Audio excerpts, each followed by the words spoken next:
Today we're going to replace the rope and a recoil starter on a Stihl TS410 TS420 disc cutter. Firstly, free the rope from the rewind starter.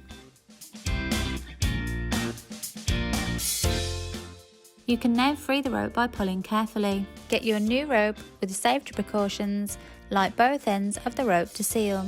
To attach the handle back, thread the end of the rope through the hole and tie into a tight knot.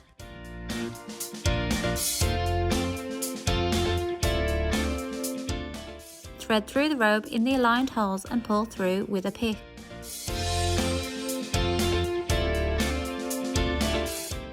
Secure by tying in a tight knot.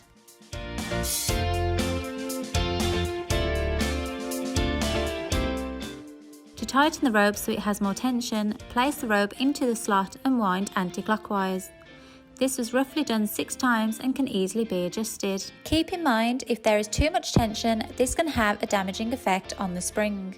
Test the recoil to make sure that it has the correct tension.